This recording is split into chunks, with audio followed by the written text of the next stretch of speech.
Halo semuanya, selamat datang di channel ini. Hari ini kita akan membahas satu topik panas yang kembali mengguncang dunia geopolitik dan teknologi global. Donald Trump, tokoh yang selama ini dikenal keras terhadap Cina, mendadak berubah haluan. Kebijakan ekspor chip AI dari AS ke Cina yang sebelumnya diperketat, tiba-tiba dilonggarkan. Kenapa Trump berubah sikap? Apa yang sebenarnya sedang terjadi di balik layar?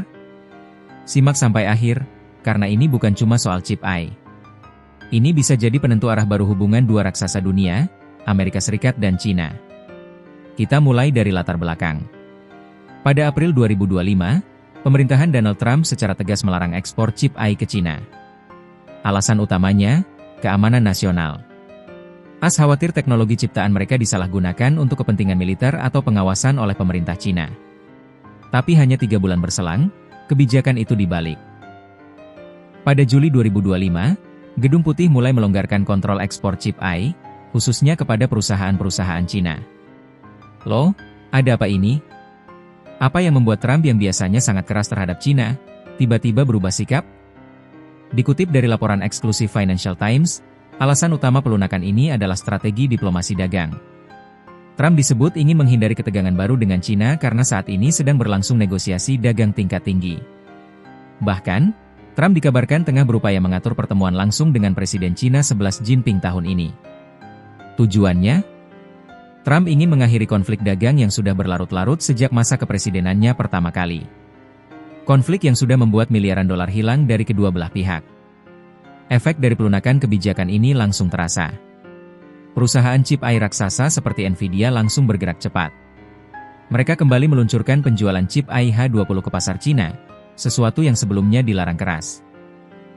Chip H20 sendiri adalah bagian dari lini produk AI Nvidia yang paling canggih digunakan untuk keperluan machine learning, komputasi awan, dan bahkan sistem militer. Sebelumnya, pemerintah AS menyatakan kekhawatiran serius jika chip ini jatuh ke tangan pemerintah Cina. Tapi kini, justru pemerintah Trump membuka jalan bagi penjualan kembali. Pertanyaannya, mengapa AS bersedia mengalah? Ternyata, bukan hanya soal diplomasi. Ada faktor ekonomi vital di balik keputusan ini. Salah satunya adalah akses terhadap logam tanah jarang, unsur langka yang sangat penting untuk produksi chip, baterai, dan perangkat militer. Cina adalah penguasa pasar global logam tanah jarang. Jika AS tetap menekan Cina, maka pasokan bahan mentah ini bisa terganggu. Dan itu bisa jadi bencana bagi industri teknologi AS sendiri. Menteri Perdagangan AS, Howard Lutnick, bahkan terang-terangan mengatakan bahwa pencabutan larangan chip adalah bagian dari kesepakatan tak tertulis agar AS bisa kembali mengakses logam tanah jarang dari Cina. Tapi tentu saja, kebijakan ini tidak diterima begitu saja di dalam negeri AS. Sejumlah pakar keamanan nasional langsung bereaksi keras. Salah satunya adalah Matt Pottinger, mantan Deputi Penasihat Keamanan Nasional AS. Ia bersama beberapa tokoh keamanan menulis surat resmi ke Menteri Lutnick, menyebut kebijakan ini sebagai kesalahan strategis besar dan ancaman bagi keunggulan ekonomi dan militer AS. Mereka khawatir Cina bisa memanfaatkan chip AI untuk memperkuat kekuatan militernya, bahkan melampaui AS dalam pengembangan teknologi kecerdasan buatan. Lalu, apakah ini murni strategi ekonomi atau ada kepentingan politik tersembunyi? Jangan lupa, Trump sedang bersiap untuk pemilu presiden. Menjelang pemilu, Trump mungkin berusaha membangun citra sebagai pemimpin yang bisa menyelesaikan perang dagang. Apalagi, negosiasi sukses dengan Cina bisa digunakan sebagai bahan kampanye. Tapi risikonya besar.